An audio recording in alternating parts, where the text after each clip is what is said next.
প্রিয় ভাই বোনেরা, এই বর্তমান সময়ে শহরে বা গ্রামে বেশিরভাগ বাড়িতেই কিন্তু গৃহকর্মী রাখা হয়।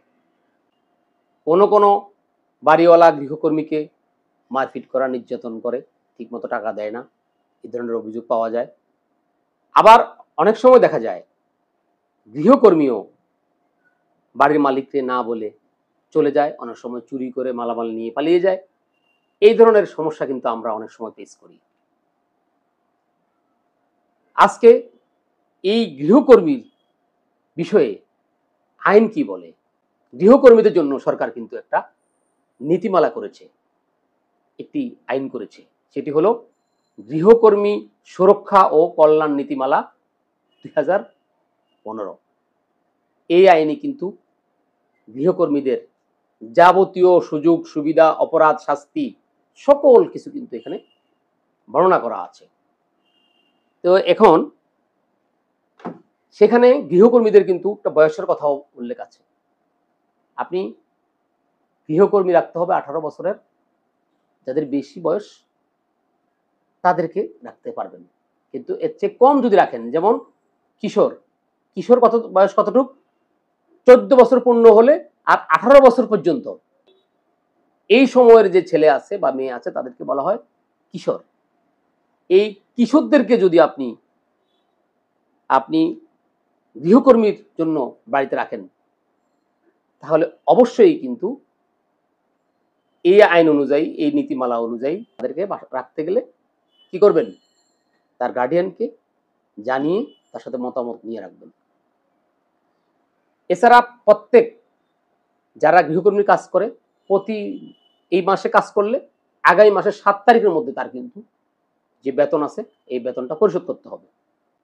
যদি কোনো গৃহকর্মী গর্ভবতী থাকে, প্রসূতি থাকে, তাকে কিন্তু ছুটি দিতে হবে। এটা কিন্তু 7-এর 5 উপধারায় বলা হয়েছে। সে যদি অসুস্থ হয় তাহলে কিন্তু তার চিকিৎসার ব্যবস্থা করতে হবে, এটাও কিন্তু এই আইনে বলা হয়েছে। সে যে ধর্মের মানুষ হবে সে তার স্বীয় ধর্ম পালনের কিন্তু সুযোগ দিতে হবে। এছাড়া দেখা যাচ্ছে কোনো গৃহকর্মী আপনার বাড়িতে আছে, তাকে আপনি যেই কোনো কারণে কিন্তু অপদস্থ করেছেন, মারপিট করছেন, এটা কিন্তু অপরাধ, এটা কিন্তু নিষেধ করা আছে।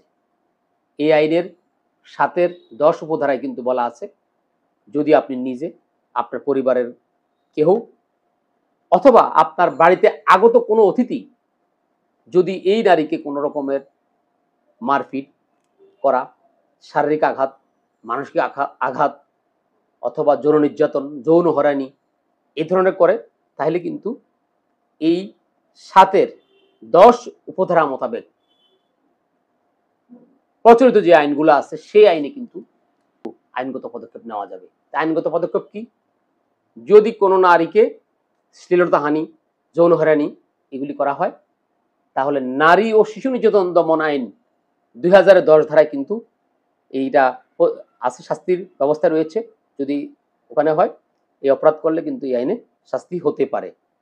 এছাড়া মারপিট বা অন্যান্য যে অপরাধগুলো তার উপরে হবে, সেই অপরাধেও কিন্তু শাস্তির ব্যবস্থা কিন্তু প্রচলিত আইনে রয়েছে। প্রিয় ভাই বোনেরা, এবার যদি আপনার এই গৃহকর্মী যদি আপনার বাড়ি থেকে আপনাকে না বলে পালিয়ে যায়, তাহলে আপনিও তার বিরুদ্ধে আইনগত পদক্ষেপ নিতে পারবেন। এক্ষেত্রে সে যদি না বলে পালিয়ে যায়, চলে যায়, তাহলে আপনি আপনার সংশ্লিষ্ট থানাতে তার বিরুদ্ধে সাধারণ ডায়েরি করবেন। এটা কিন্তু এই আইনের 8 ধারা কিন্তু স্পষ্ট বলে দিয়েছে। সে যদি আপনার বাড়ি থেকে যাওয়ার সময় কোনো মালামাল চুরি করে নিয়ে যায়, তাহলে যে বাংলাদেশে যে প্রচলিত যে আইন আছে সেই আইনে কিন্তু তার বিরুদ্ধে আপনি মামলা করতে পারবেন। এটা কিন্তু এই আইনে স্পেসিফিক বলে দেওয়া আছে। প্রিয় ভাই বোনেরা, যারা গৃহকর্মী কাজ করেন তাদের কিন্তু এই আইনটি কাজে লাগবে। যারা গৃহকর্মী নিয়োগ দেন তাদের জন্য কিন্তু এই আইনটি কাজে লাগবে, খুবই গুরুত্বপূর্ণ। এই ভিডিওটা প্রত্যেকে শেয়ার করবেন যাতে সবার কাজে লাগে।